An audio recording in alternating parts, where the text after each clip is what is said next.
joint venture agreements is because it's very, very important that ACDBE partners and the non-ACDBE partners have these conversations before you submit your proposal. We did Terminal A. When did we take it to the board? March? May? Okay. So from these groups of joint ventures, we still have some teams that have not received final approval on their joint venture agreements because they're still sorting out the management roles and responsibilities and who's doing what. It's so important. I cannot stress enough the importance of having these conversations ahead of time. And ACDBEs, all I can tell you is that your participation starts at the proposal stage, not after you've been selected, and not when it's time to sign a lease, or not when it's time to open the lease space. Your participation starts with the proposal. Your participation starts with reviewing the joint venture agreement to make sure that it's capturing your ownership interest and your role in the joint venture. Okay, so when I said that it's not just about meeting the goal, there are other areas that we look at. Some of the feedback that we received from the initial round for Terminal A was, well, I met the 35% goal. Why didn't I get all 10 points? It's not just about meeting the numbers. It's about what you can bring to the table as a team, what added value can you offer, and what innovative approach can you offer to further the spirit of our ACDBE program. I intentionally included in this slide a section out of 49 CFR Part 23. Concession opportunities are to be sought in all areas of the concession industry so that different kinds of businesses have the chance to participate. It is not appropriate to have a single area of concessions or a few firms so dominating ACDBE participation that others lack a realistic opportunity to help meet the overall goal. That said, what can your team offer that is going to bring value to our ACDBE program? How can you encourage the participation of other ACDBEs, of other MWBEs in your airport concession proposal?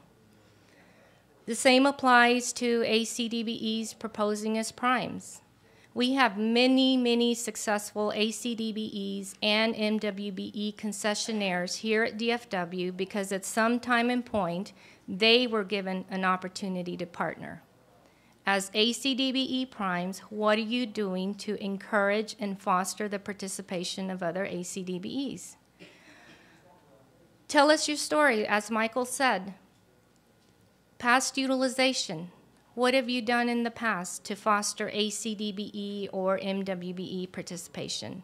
On a go-forward basis, what's your plan? A very common response that I see in these proposals is, we will make a good faith effort to meet the ACDBE participation, or we will make a good faith effort to meet the 30% MWBE participation goal. Great. But what does that look like? Tell us your story. As bullet point number 2 says, there's so many areas of your concession that you need vendors, suppliers, service providers, design, construction, items that you may need in the daily operations. How can we maximize ACDBE and MWBE participation? Tell us your story. Another component of the ACDBE program, and a very common question the last time we issued an RFP, was whether local geographic preference was allowed for ACDBEs. The answer to that is no. And this is directly taken out of 49 CFR Part 23. DFW Airport must not use a local geographic preference. The second piece to this program is while I'm talking about ACDBE, airport concessions, disadvantaged business enterprise, MWBE is Minority Woman-Owned Business Enterprise. How many ACDBEs do we have in the house? Come on, raise your hand, be proud, because the person next to you may be your next partner, okay? MWBE, how many MWBEs do we have in the house? These are the groups you need to be looking at to partner with for your subcontracting goal. Okay, since all of y'all have picked up the RFP and read it, ACDBE participation, you can receive up to how many points? Raise your hand right here in the next to the door. 10 points. MWBE participation, up to how many points can you receive? 5 points. Very good. Right here in the second row. Okay, so these two categories, a valuable consideration in the awarding of the concession agreements for terminals B and E. Please remember that when you're responding in this proposal to this section, there are two components, ACDBE and MWBE, and I will repeat this several times. When we did Terminal A, a third of the proposers completely left off the MWBE section, did not address the MWBE section. That's an automatic loss of 5 points. So, two sections, ACDBE and MWBE, up to 10 points that you will receive, you can receive for ACDBE participation, and up to 5 points MWBE participation. And thank you, Michael Spears, for these wonderful graphics. Up to 15 points for the ACDBE and MWBE section. So let's talk a little bit about the ACDBE program. The ACDBE program is required for DFW Airport because we receive federal funds from FAA. This program was established in 2005, and since then, FAA has slowly been releasing guidance to the airports in terms of interpretation and implementation.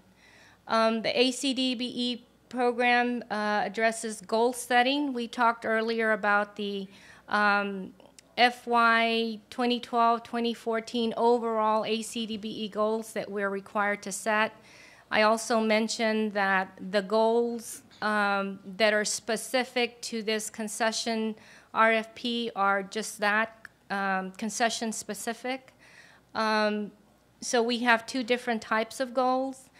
This program also addresses the personal net worth that an ACDBE must not exceed. Also the business size standards, which are determined according to industry areas.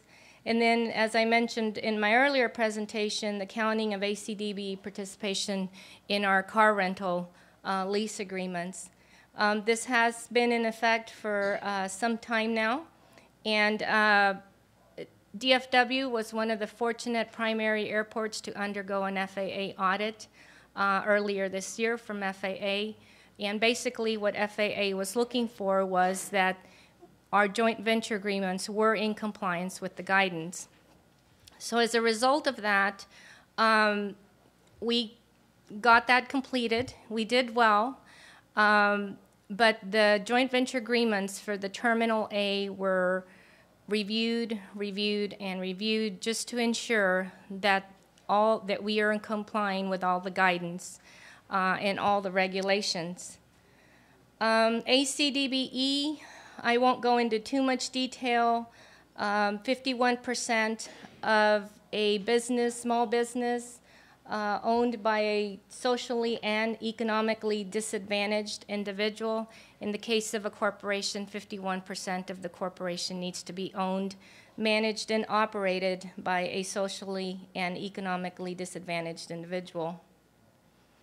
So for the concessions RFP for Terminal B and E, the ACDBE aspirational goal for equity ownership participation is 35%. What that means is that all proposers must make a good faith effort to bring to the table 35% ACDBE participation. This includes ACDBEs who are also proposing as primes.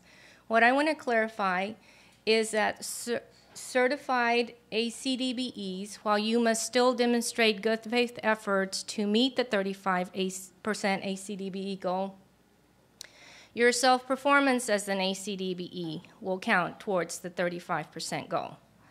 This does not mean your self-performance gets all 10 points.